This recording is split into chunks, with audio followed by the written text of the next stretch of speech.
Good morning, dear student. Today my topic atmospheric pressure. वायुमंडलीय दाब. वायुमंडलीय दाब किसे कहते हैं? एटमॉस्फेरिक प्रेशर किसे कहते हैं? सिंपल सी डेफिनेशन है, वायुमंडल द्वारा पृथ्वी पर डाले जाने वाले भार को वायुमंडलीय दाब कहते हैं. एटमॉस्फेरिक प्रेशर किसे कहते हैं? वायुमंडल द्वारा पृथ्वी पर डाले जाने वाले भार को एटमॉस्फेरिक प्रेशर कहते हैं. जैसे हमारी जो पृथ्वी है, पृथ्वी के चारों तरफ क्या है? वायुमंडल है. वायुमंडल में क्या क्या चीजें हैं? बहुत सारी गैसेज हैं, डस्ट पार्टिकल्स हैं, वाटर वेपोर है. जो वायुमंडल में बहुत सारी गैसेज हैं, उनका अपना वेट होता है और उसका पूरा का पूरा जो वायुमंडल है, उसका पूरा का पूरा वायुमंडल नीचे से लेके ground to the outmost layer of the atmosphere, ground से लेके यानी अर्थ सरफेस से लेकर outmost layer of the atmosphere की पूरा का पूरा जो वेट होता है वो अर्थ सरफेस पर होता है. उसे ही वायुमंडलीय दाब कहते हैं. देखो, air has its own wait. Air का अपना खुद का वजन होता है, भार होता है, due to which it exert pressure on the earth surface. और उसका प्रेशर किस पर पड़ता है? पृथ्वी के धरातल पर. उसे ही एटमॉस्फेरिक प्रेशर बोलते हैं. The pressure exerted by the atmospheric is known as atmospheric pressure. देखो, atmosphere it is the weight of a, it is the weight of a column air extending from the ground to outmost layer of the atmosphere. यानी वायुमंडल का ground level से लेके और outmost layer of the atmosphere, उसका पूरे का पूरा जो एयर का जो वेट है वो हमारे अर्थ सरफेस पर पड़ता है, पृथ्वी की धरातल पर पड़ता है. उसे ही एटमॉस्फेरिक प्रेशर कहते हैं. ये सिंपल सी डेफिनेशन है. अब देखो, जो एटमॉस्फेरिक प्रेशर है, measurement of atmospheric pressure. Atmospheric pressure को कैसे मापा जाता है? विद द हेल्प ऑफ एक एटमॉस्फेरिक प्रेशर को मापने के लिए एक इंस्ट्रूमेंट है जिसका नाम क्या है? बैरोमीटर. यानी एटमॉस्फेरिक प्रेशर को is measured with the help of the barometer. यानी एटमॉस्फेरिक प्रेशर को हम बैरोमीटर की सहायता से मापते हैं. ठीक है, ये इसका इंस्ट्रूमेंट है. ठीक है, नेक्स्ट बेटा, unit of measurement of atmospheric pressure. Atmospheric pressure को कौन कौन सी यूनिट होती है? इसको मापने की यूनिट कौन कौन सी थी? Units are used for measuring atmospheric pressure in centimetre and millibar. तो एटमॉस्फेरिक प्रेशर को मापने की क्या यूनिट क्या है? तो इसकी मेजरमेंट करने की यूनिट कौन सी है? MB, millibar. मिलीबार को हम एमबी भी कह सकते हैं. एमबी, मिलीबार में मापते हैं इसको. एटमॉस्फेरिक प्रेशर देखो, अब 1 millibar MB millibar, 1 millibar is equal to the force. 1 millibar is equal to the force of 1 gram on a square centimetre. On a square centimetre. समझे? फिर देखो, 1 millibar is equal to the force of 1 gram on a square centimeter. ठीक है बेटा. तो normal pressure कितना? Normal pressure of 76 centimetre at sea level. Sea level पर 76 centimetre क्या होता है? सेंटीमीटर क्या होता है? Atmospheric pressure. फिर देखो, the normal pressure of 76 centimetre at the sea level. Sea level पर 76 सेंटीमीटर क्या होता है? Atmospheric pressure is equal to, जो कितने के? 1013.25 एमबी के इक्वल है. ठीक है, 1013.25 एमबी मिलीबार. तो atmospheric pressure is also measure the pascal. इसको पास्कल में भी मापा जाता है. The widely used unit is kilo pascal, written as a KPa. तो सबसे ज्यादा बेटा देखो, जो हमारा जो अर्थ है, ये हमारी पृथ्वी है. पृथ्वी पर सबसे ज्यादा जो एटमॉस्फेयर होता है ना, देखिए ये हमारी अर्थ है, ये हमारी क्या है? इक्वेटर. इक्वेटर जो लाइन है, इक्वेटर लाइन पृथ्वी के बीचों बीच जा रही है, दो पृथ्वी को दो इक्वल पार्ट में डिवाइड करते हैं, north hemisphere and south hemisphere, उत्तरी गोलार्ध और दक्षिण। ये देखो सबसे ज्यादा जो एटमॉस्फेरिक प्रेशर होता है ना बेटा, वो वाटर बॉडी सी लेवल पर होता है। ग्राउंड से ज्यादा, सबसे ज्यादा एटमॉस्फेरिक प्रेशर कहाँ होता है? सी लेवल पर होता है। तो सबसे ज्यादा जो वाटर बॉडी हमारी वो कहाँ है? South hemisphere. 90% वाटर कहाँ है? साउथ हेमिस्फीयर में। 10% वाटर कहाँ पर है? नॉर्थ हेमिस्फीयर में। जबकि 90% जो लैंड है वो नॉर्थ हेमिस्फीयर में, 10% लैंड साउथ हेमिस्फीयर में।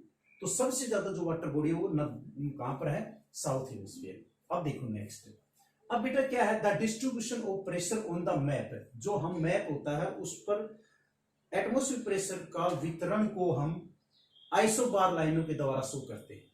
तो हमारे मैप के ऊपर, जैसे हमारा मैप है, मैप के ऊपर हम एटमॉस्फेरिक प्रेशर को कैसे शो करेंगे? आइसोबार लाइन के द्वारा। मैप के ऊपर एटमॉस्फेरिक प्रेशर को हम आइसोबार लाइनों के द्वारा शो करेंगे। आइसोबार लाइंस क्या होती हैं? Isobar line is an imaginary line, वो काल्पनिक रेखाएं होती हैं connecting the place of equal pressure, जो इक्वल एयर प्रेशर वाले स्थानों को क्या करती है? कनेक्ट करती है। आइसोबार देखो, हम मैप के ऊपर एटमॉस्फेरिक प्रेशर को हम आइसोबार लाइंस के द्वारा दिखाते, शो करते हैं। आइसोबार लाइन क्या होती है? Isobar line is an imaginary line, वो काल्पनिक रेखाएं होती हैं to connect the places of equal pressure, जो इक्वल एयर प्रेशर वाले स्थानों को आपस में कनेक्ट करती हैं, उसे आइसोबार लाइनें, हिंदी में इनको समदाब रेखाएं कहते हैं। देखो बेटा, जैसे ये है तो आइसोबार लाइनें क्या होती है? जैसे ऐसे होती है आइसोबार लाइनें, ये आइसोबार लाइनें ऐसे होती है, तो आइसोबार लाइनें ऐसे होती है बेटा, ये होती है, ये होती है आइसोबार, समझ में आ गई? ऐसे इन ये आइसोबार लाइनें, आइसोबार लाइनें के द्वारा मैप के ऊपर एटमॉस्फेरिक प्रेशर को हम शो करती है। आगे देखो बेटा, जो आइसोबार जो लाइनें हैं वो एटमॉस्फेरिक पर दो isobar, the spacing between isobar जो लाइन है उनके जो बीच का जो स्पेस है उसको हम प्रेशर ग्रेडियंट कहते हैं। अगर दो आइसोबार लाइनें क्लोज हैं, उनके बीच का जो स्पेस कम है, अगर क्लोज हैं, जैसे ये ऐसे क्लोज हैं, अगर आइसोबार लाइनों के बीच का देखो प्रेशर ग्रेडियंट क्या होता है? The spacing between the isobar लाइनों के बीच का जो स्पेस होता है उसे प्रेशर ग्रेडियंट बोलते हैं। अगर दो आइसोबार लाइनों के बीच की दूरी, गैप अधिक है तो प्रेशर ग्रेडियंट क्या है? कम है। अगर दो लाइनों के बीच में जो गैप कम है यानी क्लोज है तो वहां पर प्रेशर ग्रेडियंट अधिक होता है। देखो अब हमारे इसी तरह से साउथ हेमिस्फीयर में जो आइसोबार लाइनें होती हैं वो एकदम क्लोज होती हैं। क्यों होती हैं? क्योंकि साउथ हेमिस्फीयर में क्या है? प्रेशर ग्रेडियंट अधिक होता है। क्यों? आइसोबार लाइनें क्लोज होती है। क्लोज क्यों होती है? क्योंकि यहाँ पर क्या है? वाटर बॉडी अधिक है, सी लेवल अधिक है, और सी लेवल पर एटमॉस्फेरिक प्रेशर सबसे ज्यादा होता है। तो साउथ हेमिस्फीयर में जो आइसोबार लाइनें हैं वो एक दूसरे की क्लोज ज्यादा होंगी। क्लोज इसलिए ज्यादा है क्योंकि वहां पर एटमॉस्फेरिक प्रेशर अधिक है। अधिक क्यों है? क्योंकि ये वहां पर वाटर बॉडी है, सी लेवल। ठीक है, सी लेवल पर एटमॉस्फेरिक प्रेशर सबसे अधिक होता है। जो हमारे जैसे नॉर्थ हेमिस्फीयर में क्या है बेटा? लैंड मास है, सबसे ज्यादा लैंड भूमि है, तो वहां पर आइसोबार लाइनें हैं जो समदाब रेखा है वो दूर होंगी। यानी इट मींस साउथ हेमिस्फीयर के कंपेयर में नॉर्थ हेमिस्फीयर में जो एटमॉस्फेरिक प्रेशर है वो कम है। आगे देखो बेटा, एक फिर हम पढ़ेंगे the vertical distribution of atmospheric pressure. जो एटमॉस्फेरिक प्रेशर है उसका वर्टिकल डिस्ट्रीब्यूशन। देखो वर्टिकल डिस्ट्रीब्यूशन क्या है बेटा? वर्टिकल डिस्ट्रीब्यूशन जैसे ये हमारा क्या है? वाटर बॉडी है, ये वाटर है, ओशियन है या सी है, और ये है लैंड। तो इस लैंड के कंपेयर में ये सी लेवल है, ये क्या है? सी है। ये क्या है? Sea level. ये ऊपर वाली जो सी लेवल ये है, ये क्या है? सी लेवल है। ये जो सी लेवल है ना यहाँ पर, ये सी लेवल, ये है सी लेवल। तो सी लेवल पर देखो ये सी लेवल,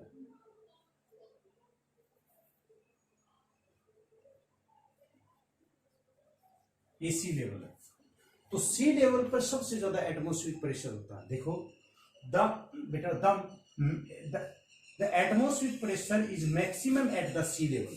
सी लेवल पर सबसे ज्यादा एटमॉस्फेरिक प्रेशर होता है under the normal condition. Normal condition में एटमॉस्फेयर सबसे ज्यादा एटमॉस्फेरिक प्रेशर सी लेवल पर होता है। देखो in generally we can say that हम कह सकते हैं एटमॉस्फेरिक प्रेशर डिक्रीजेज। देखो फिर सुनो, the maximum atmospheric pressure on at sea level, the maximum atmospheric pressure at the sea level पर इन अंडर नॉर्मल कंडीशन में सबसे ज्यादा एटमॉस्फेरिक प्रेशर कहाँ होता है? सी लेवल पर होता है। इन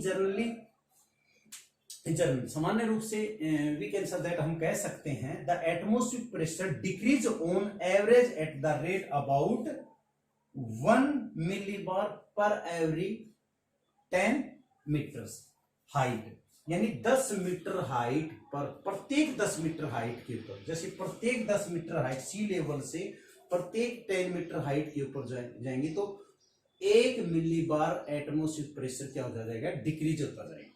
फिर सुनो बेटा, सी लेवल से जो हम हाइट पर जाते जाएंगे 10 मीटर हाइट पर जाएंगे तो हर 10 मीटर हाइट पर 1 मिलीबार एटमॉस्फेरिक प्रेशर क्या हो जाएगा बेटा? कम हो जाएगा। देखो फॉर एग्जांपल सी लेवल पर जो एटमॉस्फेरिक प्रेशर होता है बेटा वो कितना होता है? सी लेवल पर एटमॉस्फेरिक प्रेशर कितना होता है? 1013.25 millibar, 1013.25 millibar atmospheric pressure at the sea level. Sea level पर जो एटमॉस्फेरिक प्रेशर होता है 1013.25 मिलीबार होता है। और सी लेवल पर फिर क्या होता है? टेम्परेचर देखोगे तो 15.2 डिग्री सेल्सियस होता है, या टेम्परेचर भी ज्यादा। फिर हम सी लेवल से ऊपर जाएंगे 1 किलोमीटर। 1 किलोमीटर अगर सी लेवल से ऊपर जाएंगे हम तो वहां पर एटमॉस्फेरिक प्रेशर फिर घट जाएगा। मैंने बताया था हाइट हर 10 मीटर हाइट पर 1 मिलीबार एटमॉस्फेरिक प्रेशर डिक्रीज हो जाएगा। तो सी लेवल से 1 किलोमीटर हाइट पर जाएंगे तो कितना एटमॉस्फेरिक प्रेशर होगा? 898.76 मिलीबार एटमॉस्फेरिक प्रेशर होगा 1 किलोमीटर पर, यानी 898.76 मिलीबार एटमॉस्फेरिक प्रेशर है 1 किलोमीटर ऊपर। और टेम्परेचर कितना हो जाएगा? अब घटेगा। टेम्परेचर भी मैंने बताया था हाइट के साथ साथ हम जो हाइट पर जाएगी टेम्परेचर भी घटता जाता है। 165 मीटर हाइट पर जाएंगे तो 1 डिग्री सेल्सियस टेम्परेचर डिक्रीज हो जाता है, जिसे नॉर्मल एब्सोल्यूट बोलते हैं। तो देखो इसमें हाइट पर गए तो एटमॉस्फेरिक प्रेशर भी डिक्रीज होगा, यानी सी लेवल पर 1013.25 मिलीबार था, टेम्परेचर कितना? 15.2 डिग्री सेल्सियस था। अब 1 किलोमीटर ऊपर हाइट पर गए तो 898.76 मिलीबार एटमॉस्फेरिक प्रेशर होगा। अब टेम्परेचर भी घटा 8 और फिर 1 किलोमीटर पर टेम्परेचर कितना? 8.7 डिग्री सेल्सियस होगा। फिर एक के बाद हम फिर 5 किलोमीटर सी लेवल से ऊपर जाएंगे तो वहां पर एटमॉस्फेरिक प्रेशर है वो डिक्रीज हो जाएगा, यानी 540.48 मिलीबार एटमॉस्फेरिक टेम्परेचर हो जाएगा। यानी 5 किलोमीटर हाइट पर जाएंगे तो एटमॉस्फेरिक प्रेशर वो डिक्रीज हो जाएगा। कितना डिक्रीज हो जाएगा? यानी 5 किलोमीटर कितना हो जाएगा? 540, यानी 540.48 मिलीबार हो जाएगा।